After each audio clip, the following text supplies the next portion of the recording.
So I am now going to describe to you the shared fantasy. It is my contribution, but it is based on the work of another person. Like everything else in science or everything else in learning, always base yourself on other people's work. So in 1989, there was a psychologist. His name was Sander, S-A-N-D-E-R. And Sander came up with a construct of the shared fantasy. Sander suggested that sometimes people team up together and create a fantasy in which both of them participate. Both of them participate in the fantasy. Both of them adhere to the fantasy. Both of them believe in the fantasy. Both of them function within the fantasy according to the rules of the fantasy. Both of them accept the narrative of the fantasy. The fantasy becomes their reality. Now, Sander suggested the concept of shared fantasy, but way before Sander, we were aware in psychology of similar situations. They were called folie à deux in French, madness in twosome. And after that, it was called shared psychosis. And today, by the way, in the Diagnostic and Statistical Manual, there is a diagnostic category of mass psychogenic illness. Mass psychogenic illness. Clinically speaking, the shared fantasy is a mass psychogenic illness. Now, what is a shared fantasy? The shared fantasy is a movie. The shared fantasy is a theater play. The shared fantasy is a story. The shared fantasy is a narrative. It's a piece of fiction. The narcissist comes to you and says, hello, your life sucks. Reality is horrible. You don't like your life. You don't like reality. I have an alternative for you. And my alternative is exciting. My alternative is amazing. My alternative is addictive. My alternative will make all your dreams come true. In my alternative, nothing bad ever happens. In my alternative to reality, I will protect you. I will save you. I will rescue you. I will be there for you, always, like a rock. I will regulate you from the outside. I will control your moods and your emotions. You will not need to make any decision anymore. I will make all the decisions, and if anything goes wrong, it's my fault and my responsibility. In short, the narcissist offers you to become a child. And it's very, very tempting for reasons which I will explain in a minute. First of all, if someone gives you a second chance at being a child, who would refuse? Reality really sucks. Reality is horrible, especially nowadays. So if someone offers you an alternative to reality, why wouldn't you take it? Most of you in this room spend most of your time already not in reality. For example, you're watching movies, don't you? That's not reality. You're playing video games. That's not reality. You're playing multiplayer games on the internet or via the internet. That's not reality. You're reading books. That's not reality. Actually, if you look at yourself very carefully, including the time you spend on social media and so on, most of your life is spent not in reality. And so what the narcissist offers to you sounds plausible and reasonable. Anyhow, you're not in reality, so why not? And you accept. And within the shared fantasy, the narcissist offers you drugs. These are mental drugs, psychological drugs, yes, not physical drugs. But the narcissist offers you some things which are highly addictive. I will mention a few of them. One of them is what I call the hall of mirrors. The hall of mirrors. What the narcissist does in the initial stages of the shared fantasy, the narcissist idealizes you. He creates an internal object, an avatar, a snapshot of you, a photograph of you, that is then photoshopped, and you become ideal. Then you become perfect in the narcissist's mind. Narcissist tells you, you're amazing, You're a genius. You're drop-dead gorgeous. I have never had such an experience before. I love you like I've never loved anyone else, etc., etc. You see yourself through the narcissist's gaze. You see yourself through the narcissist's eyes as perfect, as ideal, as blemishless, as flawless. And you fall in love. You fall in love with your ideal image. You fall in love with yourself. You experience self-love, self-infatuation, self-limerence. The narcissist shows you yourself in a way that you're completely lovable. And it is only the narcissist that can grant you access to this idealized image of yourself. If you want to see yourself as gorgeous, as intelligent, as amazing, as unique, as unprecedented, if you want to see yourself as a perfect entity, a goddess or a god, if you want to see yourself this way, you can see yourself this way only through the narcissist's gaze, only through the narcissist's eyes. He has a monopoly on your idealized version. And gradually, you fall in love with this version, and you can't live without it. You get addicted. You get addicted to this. You get addicted to seeing yourself through the narcissist's gaze, through his eyes. And this is the Hall of Mirrors. Another way the narcissist gets you addicted, bonded, attached, another way the narcissist intoxicates you so that you can never walk away, is the dual mothership. Dual mothership is the narcissist makes a contract, creates a contract with you.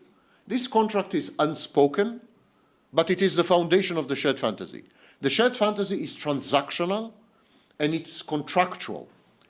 And one of the elements of the contract, one of the articles in the contract is, I'm going to be your mother, says the narcissist, you're going to be my mother. We are going to be each other's mothers. You, my intimate partner, you, my best friend, you, my child, you, my boss, you, my co-worker, you, my pastor in the church, you are going to be my mother. You're going to function like a mother. You're going to accept me unconditionally. You're going to love me unconditionally. You're going to nurture me. You're going to pamper me. You're going to protect me. You're going to be my mother, says the narcissist. What am I giving you in return for this? I'm going to be your mother. I'm going to love you unconditionally. I'm going to accept you as you've never been accepted before. I'm going to understand you like you have never been understood by anyone. I'm going to protect you. I'm going to make you feel safe. I'm going to provide you with a secure base, a rock. I'm going to always be there for you, like a mother. I'm going to idealize you the way a mother idealizes her newborn. So I'm going to be your mother, says the narcissist, and you're going to be my mother. We're going to be each other's mothers. We're going to give each other a second chance at childhood with a proper path, with a proper trajectory, including separation individuation. This is an irresistible proposition. There is not a human being alive who wouldn't want to have a second chance, especially a second chance at a happy, functional childhood. And so these are examples of what the narcissist offers you in the shared fantasy of the hidden, unwritten, non-verbal contract that you are signing with your blood. And the shared fantasy unfolds inexorably. It is a mechanism. The shared fantasy is a device. It's a machinery, piece of machinery. And it consumes the narcissist and you. You and the narcissist, you are nothing but bolts or cogs or wheels in this machine. The machine is bigger than you, stronger than you. Inexorable. Narcissist cannot say no to the machine. The narcissist cannot stop the machine. The narcissist cannot change the machine's way of functioning. Narcissist can do nothing to the machine because the narcissist does not exist The machine exists. And the machine has several phases and several stages. The shared fantasy starts when the narcissist spots you. He spots you as a potential partner, potential victim. He preys, he's a predator. So he preys on you. Remember when I say narcissist? It is someone with narcissistic personality disorder. So he spots you and then he auditions you. There's an audition. So he goes to a pub, You're in the pub, he's in the pub. He sees you from across the counter, far away. He spots you. You are targeted, it's like a laser finder. You're in the crosshairs. He spots you, and then he comes to you physically, and he auditions you. He auditions you. He puts you through various situations. He says all kinds of things. He behaves in ways that put you to the test. You're being tested. Can you be idealized? Maybe, I don't know, you're too ugly. Maybe you're too stupid. There's no way to idealize you. So, you won't be included in the fantasy. You don't get the job. It's like a job interview. Can you be idealized? Can you provide the narcissist with the 4 S's? The 4 S's are sex, supply, narcissistic and sadistic. Supply is another word for attention. Services, and stability or safety, like a mother should. Can you provide 2 of these 4? So can you be idealized? Can you provide these 2? And are you vulnerable? Are you broken? Are you damaged? Are you needy? Are you frightened? The narcissist has something that I was the first to describe, called empathy. Called empathy is a combination of cognitive empathy and reflexive empathy, animal empathy, without the affective, emotional component. So when the narcissist comes to you, he scans you like a scanner, like an MRI. He scans you and he spots immediately all your weaknesses, all your vulnerabilities, everything you hope and dream and fantasize about, all your fears. He makes a map of you. How broken are you? How damaged are you? How vulnerable are you? How open are you to attack? How much of a prey are you? He's a predator. Are you bleeding? This is the auditioning phase. And having spotted your vulnerabilities, the narcissist proceeds, and he proceeds by exposing you to himself as a child. He shows you his inner child. He shows you the fact that he's 2 years old or 3 years old. He makes you protective. Anyone, man or woman, when they're exposed to a baby, they become protective. So he renders you protective. That's the next stage. He exposes you to his childlike side. And then he resonates with you. You're wounded. You're damaged. The narcissist is wounded and damaged. You come from a dysfunctional background. He comes from a dysfunctional background. You maybe are a bit of a freak or not accepted. He's the same. He resonates with you. He becomes your soulmate, the other half, the twin flame, call it as you wish. He resonates with you. And then having resonated with you, he idealizes you. The first stage in the cycle within the shared fantasy is idealization. He creates an image of you in his mind, which is perfect. Perfection in every way. Physically, mentally, intellectually, you're perfect. You're superior. You're amazing. You're incredible. You're unprecedented. There's nobody like you. There's never been anybody like you. And he communicates this to you. He's telling you this. He's telling you, wow, I've never met anyone like you. I must be in your life. And it's irresistible. It's irresistible to you because very few people would tell you that you're perfect. Very few people would subject you to the laser-focused attention that the narcissist does. So he idealizes you, but he idealizes you, and at the same time, he's idealizing himself. You are like a flashy car.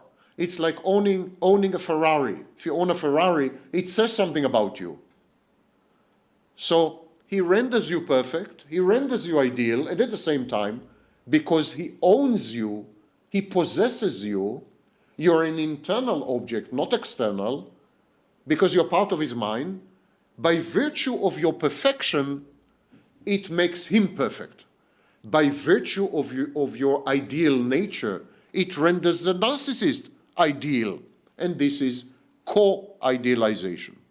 Narcissist idealizes you mainly, actually, to idealize himself. He starts to love bomb you. He creates a snapshot of you. The snapshot is my term, but the clinical term is introject. He introjects you. And then, having introjected you, now there's an internal image, internal object, an imago that represents you in the outside, in his mind, and then he photoshops it, he idealizes it, and now he has an idealized avatar of you, an idealized icon of you, an idealized picture of you in his mind, and he starts to love bomb you. Love bombing is incessant, usually verbal communication and various acts that communicate to you that you are being loved, you are lovable, and that the love given to you is unprecedented. You have never been loved like this before, and the narcissist has never loved like this before.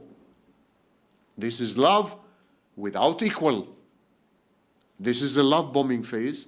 The love bombing phase, as usual with narcissists, is not about you. It's about the narcissist. He's trying to convince himself that you are worthy of idealization and the shared fantasy.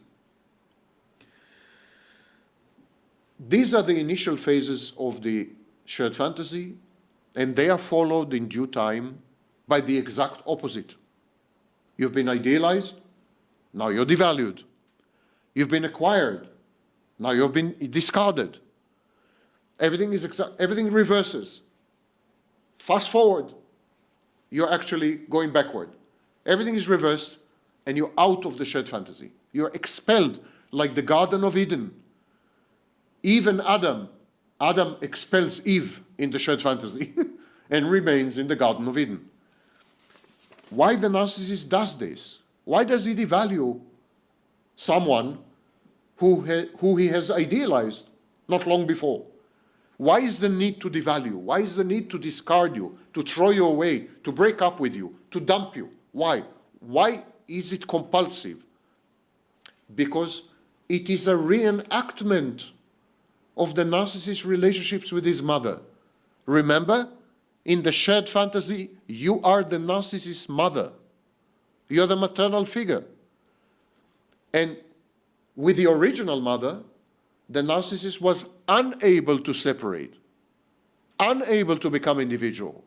So now with this new mother, he wants to separate.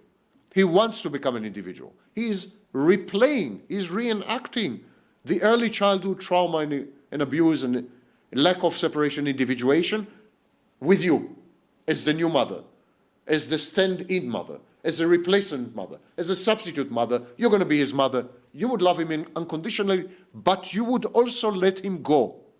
You will allow him to separate and to individuate. And the only way to do this, he needs to let you go. He needs to get rid of you. And this is the reason for separation, individuation. There's another phase known as hoovering. I will not go into it right now. Okay. This is what the narcissist does to you. From narcissistic abuse, through idealization, to devaluation,